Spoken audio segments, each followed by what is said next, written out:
Okay guys, after taking this off, I want to see if I can be able to revive this back. Now some of them can be revivable. That is a good thing with the old model system.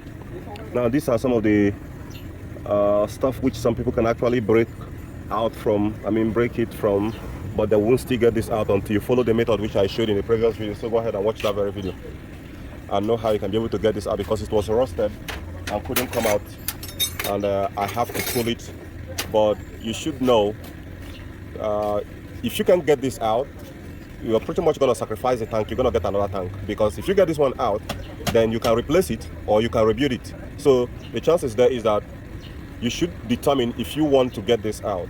The sacrifice you're going to pay there is that you're going to rip the tank out to be able to get it out. When you rip it out, then you will get this out. The entire process of the video is there. So when you rip it out, you take this out, then you have this ring here. You need to open this very rubber here. This probably might have damaged, like you can see it here. This rubber is damaged, right? It is damaged, so it's hidden inside here. So you want to rotate it first to pass this notch. That is where this very notch is. Then after rotating it to get out here, then you want to get it out of this very place. When you get it out of here, then that is the first phase. Here you have 3 screws that are holding it in place to this very guy here. So you need to lose it out. I'm almost, in fact, I keep hitting it with fire. That is where this thing melted. I never knew it's repairable. This is aluminum. So, but notwithstanding, it can still be manageable. It can still be manageable. So after 10 years of being dumped outside and a lot of rain, I want to get it out. I want to separate this. So this is really giving me a lot of knowledge about biking. You can see how terrible that is. So all that fire, all that oil I've been trying to get in there, none of them have actually made it into those place. So here I can see if I can be able to rebuild this or not. But this rubber is actually meant to protect water from getting inside. So if I can't rebuild it, fine. The second alternative measure is that I'll have to buy a Chinese type. Then I will have 2 keys, one for the tank and one for the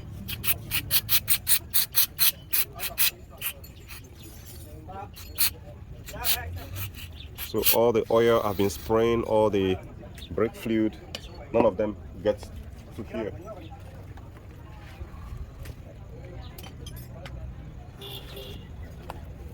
So pretty much for most of you who will have a stock Harley Davidson or whichever that is pretty expensive, you might be using this very method to restore yours. So a lot of corrosion here. The goal is just to move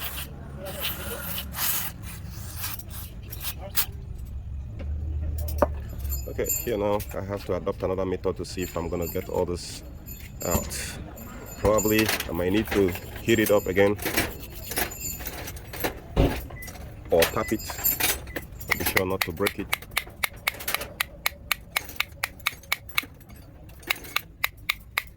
Okay, and once it starts springing, then you know you have won the conquest, you have won the context. And that is why, even while I was hitting it with fire, I was a little bit skeptical not to get it melted, because if it's melted, then the whole aim of this whole thing has been defeated. So let me get the key for it.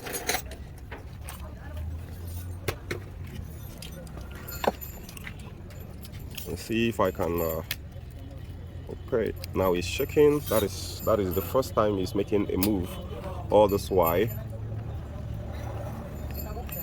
So okay, now it's coming out. That is cool.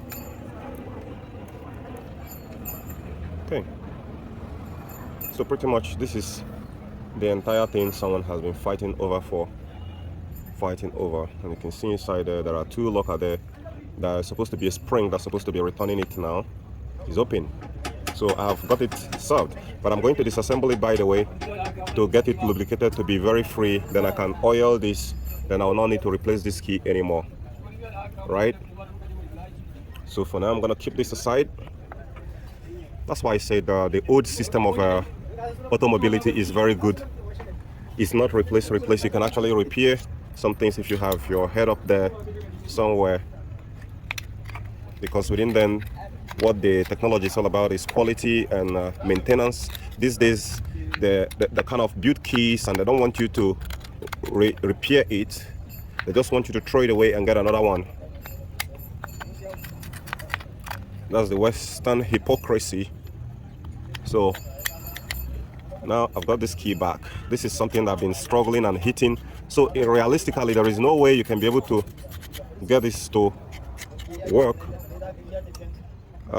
without creating a damage. Look at all that rust. I know the rubber is torn apart. If I could be able to get the rubber, then I can rebuild this to become new again. But I'm gonna search on the internet though and see if I can be able to get the rubber.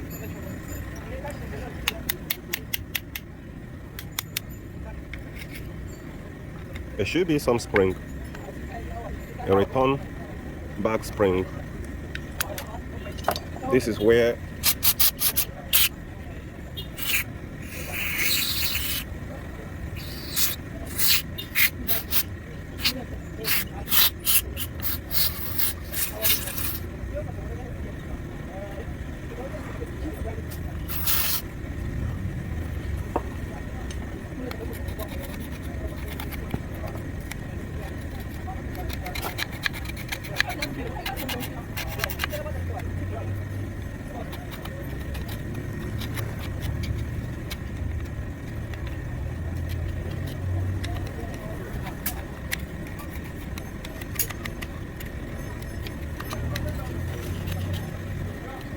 most times, if you don't destroy things, you can never rebuild them. You can never know how, you can never know the secret of how it's made.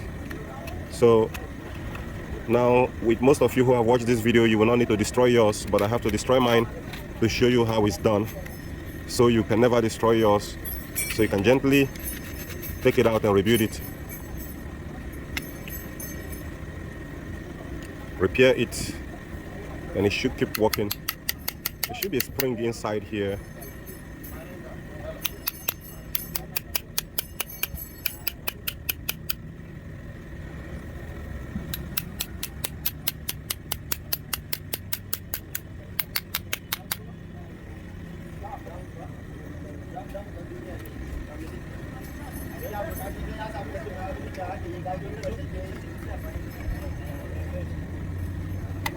Okay, that's good. This is supposed to spring down and the truth is coming out from hiding. So you just push this one back, and I can open further so you can service them like a gun barrel. So there is only one spring that is pushing the both of them from either directions. So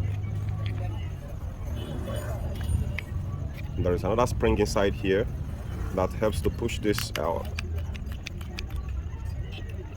So now I can open this. I think it's supposed to have opened, but even if it doesn't, I can now dip this into an oil to make it smoother. And why I get to do more cleaning using gasoline and anything I can get my hands on.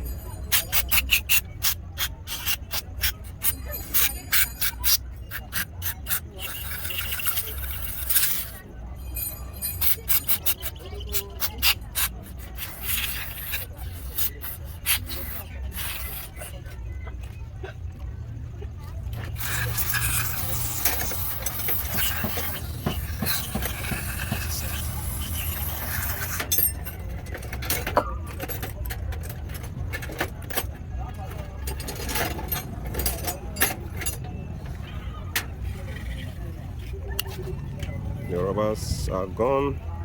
Wow, funny, it was actually springing before, but now is getting more damaged when I spray this carburetor cleaner. So the selective, the material which they used previously, is not a good one. So in that, I can just cut a simple rubber which I'm gonna add here to help seal up the system.